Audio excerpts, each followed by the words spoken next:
Hi అండి, ఈరోజు నేను చాలా టేస్టీగా క్యాబేజీ కూర ఎలా చేసుకోవాలో చూపిస్తాను. దానికోసం నేను క్యాబేజీని ఇలా సన్నగా తరిగి ఒక 10 నిమిషాలు వేడి నీళ్ళలో ఉంచి వాటిని తీసి మళ్ళీ నార్మల్ నీళ్ళు వేసుకున్నానండి.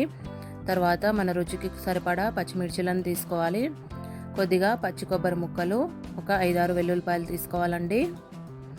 ఒక అర చెక్క అనేది పచ్చి కొబ్బరి సరిపోతుందండి. తర్వాత ఒక మిక్సీ జార్ తీసుకొని దాంట్లోకి పచ్చిమిర్చిలను, ఈ పచ్చి కొబ్బరి, వెల్లుల్లిపాయలను వేసుకొని ఒకసారి మెత్తగా గ్రైండ్ చేసుకోండి.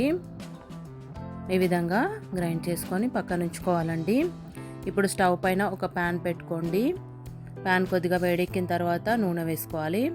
నేను క్యాబేజీని వేడి నీళ్ళలో మాత్రమే వేసానండి, మీకు కావాలంటే ఉడికించుకోవచ్చు. ఇలా ఆయిల్ వేడెక్కిన తర్వాత ఒక అర స్పూన్ ఆవాలు వేసుకోండి, ఒక అర స్పూన్ జీలకర్ర వేసుకోండి, ఒక 2 స్పూన్ల వరకు శనగపప్పు వేసుకోండి. తర్వాత ఒక 2 ఎండుమిర్చిలను తుంచుకొని వేసుకోండి. వీటిని ఒకసారి బాగా కలిసే విధంగా కలుపుకోండి. తర్వాత ఒకటి చిన్నగా కట్ చేసుకున్న ఉల్లిపాయ వేసుకోండి. ఈ విధంగా వేసిన తర్వాత ఈ ఉల్లిపాయను కూడా ఆయిల్లో కొద్దిసేపు ఫ్రై చేయండి. ఇది కొద్దిగా వేగిన తర్వాత కరివేపాకు కూడా వేసుకోవాలి. కరివేపాకు కూడా వేసి ఈ ఉల్లిపాయలు, కరివేపాకును ఆయిల్లో బాగా ఫ్రై చేయండి. మీడియం ఫ్లేమ్లోనే ఉంచుకోండి స్టవ్ని, అప్పుడే అన్నీ బాగా ఫ్రై అవుతాయి. ఇలా కొద్దిగా వేగిన తర్వాత ఒక స్పూన్ వరకు అల్లం వెల్లుల్లి పేస్ట్ వేయండి. ఒక అర స్పూన్ పసుపు వేసుకోండి. ఈ అల్లం వెల్లుల్లి పేస్ట్ను పచ్చి వాసన పోయే వరకు కొద్దిసేపు ఇలా కలుపుకుంటూ ఫ్రై చేయండి. ఇలా ఫ్రై చేసుకున్న తర్వాత మనం వేడి నీళ్ళలో వేసి పెట్టుకున్న క్యాబేజీ ఉంది కదా, ఇది వేసుకోండి. మీరు ముందే ఉడికించుకుంటే తొందరగా అయిపోతుందండి కర్రీ. నేను ఉడికించలేదు. ఈ విధంగా మనకు ఆయిల్లో బాగా కలిసే విధంగా ఈ క్యాబేజీని బాగా కలుపుకోండి. ఇలా మనం కడిగి వేసుకున్నాం కదా, ఇందులో నుంచి వచ్చే వాటర్తో ఇది బాగా వేగిపోతుందండి. వాసన అనేది ఏమీ రాదు, క్యాబేజీ వాసన కొందరికి పడదు కదా, అలా ఏముండదండి. ఇలా మంచి కలుపుకున్న తర్వాత మూత పెట్టి ఒక 2-3 నిమిషాల వరకు మగ్గించండి. మధ్య మధ్యలో ఇలా మూత తీసుకుంటూ కలుపుకుంటూ ఉండాలి.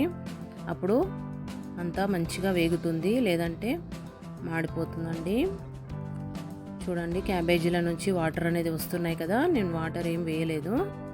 క్యాబేజీ నుండి వచ్చిన వాటర్తోనే ఇది ఉడికిపోతుందండి. ఇప్పుడు మరొకసారి మూత పెట్టి మరొక 2-3 నిమిషాల వరకు ఇలా ఉడికిస్తున్నాను.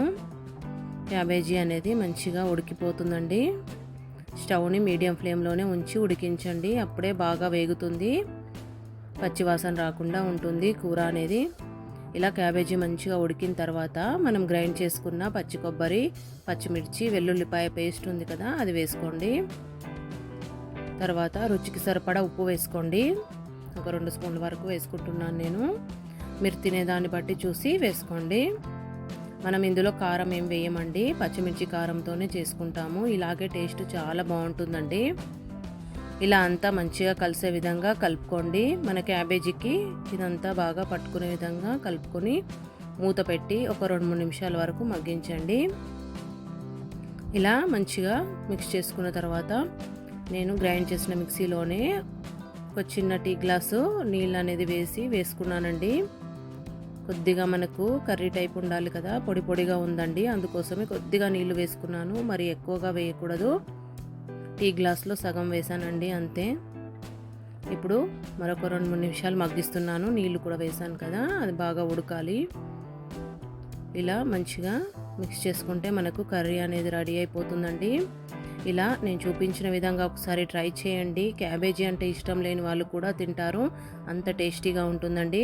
చపాతీలోకైనా అన్నంలోకైనా చాలా బాగుంటుంది. నా వీడియో కనుక మీకు నచ్చినట్లయితే లైక్ చేయండి, సబ్స్క్రైబ్ చేయండి. మీకు ఎలా వచ్చిందో కామెంట్ కూడా చేయండి. ఈ విధంగా మాత్రం ఒకసారి ట్రై చేసి చూడండి, చాలా టేస్టీగా ఉంటుందండి. తప్పకుండా ట్రై చేయండి. ఎలా వచ్చిందో కామెంట్ కూడా చేయండి.